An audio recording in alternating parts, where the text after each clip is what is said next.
এইকেইদিন বতৰটো কি হৈছে নাজানো, অনাপত বৰষুণ আৰু পুৰা বৰষুণ আৰু এনেকুৱা বৰষুণৰ চাকচোন বতাহৰ ফলত আমাৰ ফালে অমিতা ভাগিছে আৰু বহুতো তামোলো ভাগিছে আৰু এতিয়া চাকচোন তথাপিও পুৰা মেঘত কলা কলা হেৰি হৈ আছে আৰু বৰষুণ পৰিব। আমাৰ বিশ্বাস ৰহুন আৰু এনেকৈ জলকীয়া বাহানি খালীত থ'লে হেনো বৰষুণ নপৰে, সেইকাৰণে মই এনেকৈ পুতি দিলোঁ আৰু তাৰপিছত এইফালে চাকচোন চাৰিওফালে পানী হৈ গৈছে ৰাইজ। আৰু এনেকুৱা ঠাণ্ডাৰ বতৰত মাংস অলপ খাব কাৰ মন নাযায় আৰু আমাৰ মানে অলপ দূৰত যাব লাগে মানে মাংস আনিবৰ কাৰণে, মানে গোটা ব্ৰইলাৰ আনিবৰ কাৰণে। কাটা ব্ৰইলাৰ মানে আমাৰ গাঁৱতে পায়, সেইকাৰণে মই এনেকৈ অকলে আহি থাকোঁতে ফাইনেলি মই পূৰা বৰষুণে পালে ৰাইজ।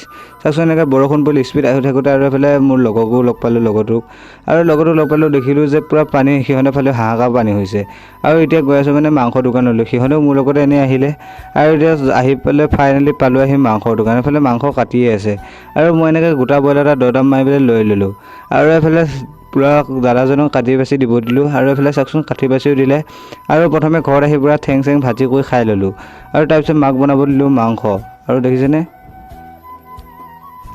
ফাইনেলি এনেকৈ মাংস আৰু ভাতো হৈ গ'ল। এতিয়া মই মাংস ভাত খাওঁ। আজিৰ ভিডিঅ'টো ইমানেই, বাই বাই। আৰু গাইজ ছাবস্ক্ৰাইবটো কৰি থৈ যাব ৰাইজ।